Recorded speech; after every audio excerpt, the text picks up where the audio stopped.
Hello and welcome दोस्तों, स्वागत है आपका हमारी आज की एक और नई वीडियो में। तो आज की इस वीडियो में मैं आपको बताने वाला हूं enemy series welcome to the outcast restaurant episode 12 के बारे में। तो चलिए करते हैं वीडियो को स्टार्ट। अगर आप चैनल पर नए हो तो जल्दी इस चैनल को सब्सक्राइब कर लो। एपिसोड 12 की स्टार्टिंग होती है जहाँ पर हम देखते हैं डेनिस को, जिसके शरीर से एकदम से बहुत सारी मैजिकल एनर्जी निकलने लगती है और हमें पता चलता है कि वो लेवल 99 से 100 पे पहुंच गया, यानी कि उसका लेवल अप हुआ है। एंड अचानक से वो कहना शुरू करता है कि अब मुझे केवल स्ट्रांग नहीं बनना, ना ही केवल एक शेफ बनना है, बल्कि मुझे इतना ज़्यादा स्ट्रांग बनना है ताकि मैं अपने सभी दोस्तों की स्माइल को प्रोटेक्ट कर सकूं। एंड अचानक से उसके वो लेवल अप होते ही वो काफ़ी ज़्यादा ताकतवर हो जाता है और सीधा जाके जो विर्गो होता है उसके ऊपर हमला कर देता है। वहीं विर्गो भी अपनी तलवार से काफ़ी तगड़े हमले करता है, बट जो डेनिस होता है वो उसके हमले से बच के सीधा जाकर जो विर्गो है उसकी तलवार पे अपना हमला करता है। और वो हमला इतना ज़्यादा खतरनाक होता है कि विर्गो को समझ में नहीं आता है कि ये क्या हो रहा है। अचानक से डेनिस अपने दोनों जितने भी उसके पास हथियार होते हैं, दोनों हथियारों का इस्तेमाल करता है। उसके इस ज़्यादा से ज़्यादा फोर्स लगाने के कारण और उसकी एक अनलिमिटेड स्किल के कारण, जो कि उसको लेवल 99 से 100 पे पहुंचने के बाद मिली है, उसके कारण जो विर्गो होता है उसकी तलवार दूर जाके गिरती है एंड विर्गो नीचे ज़मीन पे गिरता है और उसके ऊपर एक काफ़ी ज़्यादा खतरनाक वार होता है जो उसको एकदम ज़मीन के नीचे ले जाने लगती है। जिसे देखकर विर्गो कहता है कि ये क्या, मेरी बॉडी को क्या हो रहा है, मैं ये ज़मीन के अंदर क्यों जा रहा हूँ। एंड हम देखते हैं कि अचानक से वो ज़मीन के अंदर पहुँच जाता है। तभी हम देखते हैं कि जो उनमें से उस जो डेनिस के दोस्त होते हैं उनमें से एक कहता है, जो वाइवा होता है वो, कि ये क्या ये मास्टर डेनिस का एक अनलिमिटेड स्किल है जो कि उन्हें 100 पे जाके मिला है। एंड सबको पता चल जाता है कि वो एक काफ़ी कमाल की स्किल है। एंड हम देखते हैं कि उस स्किल के कारण सच में जो विर्गो है वो बहुत ही बुरी तरीके से हारने वाला होता है। विर्गो कहता है कि क्या सच में ऐसा भी कोई स्किल आजकल की दुनिया में जीवित है। एंड तभी हम देखते हैं कि आखिर में जब फाइट ख़त्म होती है और धुआं हटता है तो विर्गो बहुत ही बुरी तरीके से जख्मी होता है। एंड वही डेनिस ये फाइट जीत चुका होता है, बट उसने अपनी इतनी ज़्यादा ताकत खर्च कर दी होती है कि वो अचानक से बेहोश होने लगता है। बट उसके दोस्त आकर उसे बचा लेते हैं। तभी वहाँ पर आर्टेलियन आती है एंड वो जो डेनिस होता है उसको वो कड़ा देती है जो कि उसके पास होता है, जो कि डेनिस ने उसे प्रोटेक्ट करने के लिए दिया है। एंड हम देखते हैं वो दोनों एक दूसरे से हाथ मिलाते हैं। उसके बाद हम देखते हैं जो जितने भी लोग वहाँ पे होते हैं वो सभी उस फाइट को देखने के बाद वहाँ से जाने लगते हैं और विर्गो को भी वहाँ से ले जाया जाता है। वहीं दूसरी ओर हम देखते हैं कैटी को, जो कि एक दूसरे रेस्टोरेंट में जाती है जो कि काफ़ी ज़्यादा फेमस होता है वहाँ के ओनर से ये जानने के लिए कि डेनिस ने ये सब कैसे किया। वहाँ पर जाते ही वो ओनर समझ जाता है कि ये सिल्वर विंग की नई कैप्टन है। एंड तभी कैटी उससे पूछती है कि क्या तुम मुझे बताओगी कि आखिर उसने ये कैसे किया, क्योंकि मैंने पहली बार उसको इस तरीके से किसी के साथ लड़ते हुए देखा है। पहली बार मैं सोच रही हूँ कि मैं उसे वापस से अपनी पार्टी में ज्वाइन करने के लिए कहूँ, क्योंकि बहुत ही कम इस दुनिया में ऐसे लोग हैं जिन्होंने इस लेवल को पार किया है 99 से 100 के तक का। और उसकी ये बात सुनकर वो जो ओनर होती है इस रेस्टोरेंट की, वो कहती है कि हाँ तुमने बिल्कुल सही कहा। बट तभी कैटी उससे पूछती है कि क्या तुम मुझे बताओगी कि आखिर उसने ये कैसे किया होगा, उसने सारी परेशानियों को कैसे निकाला। तभी हम देखते हैं कि जो वो ओनर होती है वो उसे बताती है कि देखो, अगर मैं सिंपली तुम्हें बताऊँ एक 100 लेवल पे होने के कारण, तो इसका केवल एक ही कारण है कि उसको अपना मोटिव मिल चुका है कि उसको अपनी ज़िंदगी में क्या करना है। और तभी हम देखते हैं कि उसको उसकी ये बात सुनकर कैटी उससे कहती है कि तुमने बहुत ही अच्छे से समझाया बट मुझे कुछ भी समझ में नहीं आया। एंड तभी उसकी ये बात सुनकर जो वो ओनर होती है वो उसे बताती है कि देखो, हम जिस डेनिस के बारे में बात कर रहे हैं वो और मैं इस दुनिया में दोनों एक जैसे ही हैं, बट हम दोनों की जो पर्सपेक्टिव हैं वो अलग अलग हैं। मैं चाहती हूँ कि मैं कोई ऐसा डिश बनाऊँ जा ताकि मैं बहुत ही ज़्यादा बड़ी एक शेफ़ बन सकूँ।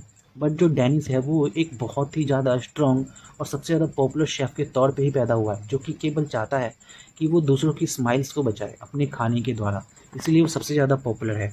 और तभी उसकी ये बात सुनकर जो कैटी है वो हंसने लगती है। वहीं दूसरी तरफ हमें एक नया सीन दिखाया जाता है जहाँ पर हम देखते हैं एक आदमी को जो कि एक रेस्टोरेंट में बैठ के खाना खा रहा होता है एंड अपने बॉडीगार्ड से बोलता है कि तुम भी एक पीस लेके देखो, काफ़ी ज़्यादा बढ़िया बना है। बट वो कहता है कि नहीं, मेरा काम है आपकी रक्षा करना जब तक आप वहाँ पे खाना खाते हो। बट तभी वो कहता है उसका मालिक कि ऐसा करने की कोई ज़रूरत नहीं है, तुम भी आके खा सकते हो। बट वो पूरी तरीके से मना कर देता है। तभी हम देखते हैं कि वो आदमी उससे कहता है कि तुम्हें पता है, मैं हमेशा से चाहता था कि मैं वीगर को अपना एक आदमी बनाऊँ, उसको मैं अपने अंदर में काम करवाऊँ। बट जैसा कि तुम जानते हो कि अब ऐसा नहीं हो सकता क्योंकि अब इस दुनिया में नहीं रहा। बट तभी उसका बॉडीगार्ड कहता है कि मैंने कभी नहीं सोचा था कि वो डेनिस के हाथों से हारेगा।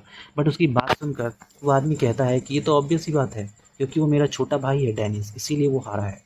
एंड तभी हमें अगला सीन दिखाया जाता है जहाँ पर डेनिस से मिलने के लिए उसके सभी के सभी जो दोस्त होते हैं वो वहाँ पे आ जाते हैं। एंड वो उससे पूछते हैं कि डेनिस, तुम तो बहुत ज़्यादा अच्छे से रिकवरी कर रहे हो, बिल्कुल एक मॉन्स्टर की जब तरह, इतनी ज़्यादा जल्दी।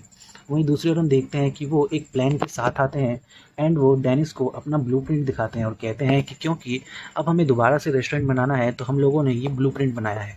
एंड वो ये ब्लूप्रिंट उसको यानी कि डेनिस को देते हैं दिखाने के लिए। डेनिस उसको देख के कहता है कि ये क्या, इसमें इतना बड़ा बात क्यों है। तभी वो सब अलग अलग बहाने बनाते हैं कि हमने इस तरीके का इस्तेमाल किया है ताकि हमारा जो रेस्टोरेंट है वो काफ़ी ज़्यादा फैंसी एंड मॉडर्न लगे। और इसी के बाद वो बताती है कि देखो, और साथ में हम फैंसी चेयर्स भी डालेंगे ताकि जो बड़े बड़े एडवेंचर्स है वो यहाँ पे आके अपने लिए अच्छी खासी स्ट्रेटजीज़ को बना सकें। और उनकी ये बात सुनकर जो डेनिस होता है उसे बिल्कुल भी अच्छा नहीं लगता है और कहता है कि बिल्कुल भी नहीं, ये सब बिल्कुल गलत है। वहीं दूसरी ओर हमें दिखाया जाता है कि इस कारनामे के ख़त्म होने के बाद जितने भी लोग गिल्टी थे उन सभी को पकड़ लिया गया है और बाकी सभी लोग अपने अपने कामों में जुट चुके हैं ताकि वो अच्छे से चीज़ों को कर सके। वहीं दूसरी ओर रेस्टोरेंट भी बनना स्टार्ट हो चुका है। वहीं दूसरी ओर हम देखते हैं विविया को, जो कि कह रही होती है कि आज रेस्टोरेंट का लॉन्च है और हमें वहाँ पे जाना है, शायद मैं भी वहाँ पे जाऊँगा और साथ में हमारे सभी दोस्त जो कि अलग अलग जगहों पे काम करते हैं। और उसके बाद वो कहता है कि तुम्हें पता है मैंने डेनिस से क्या सीखा है, कि तुम भले शक इस दुनिया में अकेले नहीं चल सकते, बट तुम्हें हमेशा कोशिश करते रहनी चाहिए कि तुम्हें कोई पीछे से धक्का दे ताकि तुम थोड़ा बहुत चल सको। और इसी कारण मैं चाहता हूँ कि मैं भी एक सबसे स्ट्रॉन्ग मेज बनूँ जैसा कि मैंने वादा किया था तुमसे। और वो होता है एक ग्रेव यानी कि एक कब्र के पास, और उसे देखकर ये सारी बातें कह रहा होता है जो कि क्रिस्टीन की कब्र होती है। तभी हम देखते हैं डेनिस को जो कि बाजार से चीज़ें खरीद के ला रहा होता है एंड आर्टेलिया से पूछ रहा होता है कि क्या हमने सब कुछ ले लिया है। एंड आर्टेलिया उससे कह रही होती है कि हाँ बिल्कुल। एंड तभी आर्टेलिया की नज़र एक पक्षी पे पड़ती है जो कि एकदम से वहाँ से उड़ जाता है। उसको देखते ही आर्टेलिया एकदम से फ्री होकर वहाँ से जाने लगती है और डेनिस से कहती है कि चलो चलते हैं अपने रेस्टोरेंट। तभी हम देखते हैं कि जैसे ही वो रेस्टोरेंट के पास पहुँचता है, सबसे बड़ी बड़ी चुनौती होती है नाम की। बट तभी जो डेनिस के फ्रेंड्स होते हैं वो एक नए नाम के साथ उसके पास आते हैं, वो होता है आउटकास्ट रेस्टोरेंट। बट तभी डेनिस कहता है कि नहीं, मुझे तो पहला ही नाम अच्छा लग रहा था। बट वो कहते हैं कि नहीं, ये नाम अच्छा है। तभी वो आर्टेलियन से पूछने की कोशिश करता है, बट तभी आर्टेलियन को देख के वो समझ जाता है कि ये नाम और किसी ने नहीं बल्कि आर्टेलियन नहीं रखा है। एंड तभी हम देखते हैं कि जो वो तीनों या वो चारों जो दोस्त हैं वो अपने रेस्टोरेंट के अंदर आते हैं और कहते हैं कि ये क्या, ये सब कुछ तो पहले जैसा ही है। तभी डेनिस कहता है कि हाँ बिल्कुल, क्योंकि मैं बिल्कुल भी तुम्हारे जैसा नहीं बनवा सकता, क्योंकि वो बिल्कुल ही अजीब लगेगा। एंड हम देखते हैं कि वहाँ पर आने के बाद डेनिस उन सभी से पूछता है कि बताओ आज की मेन्यू में क्या है, तुम सब क्या खाना चाहोगे। वो सभी अपनी अपनी फरमाइश देते हैं एंड डेनिस वहाँ पे बैठकर अच्छे से खाना बनाना स्टार्ट करता है। एंड यहीं पे एपिसोड खत्म हो जाता है। So thank you so much for watching this video.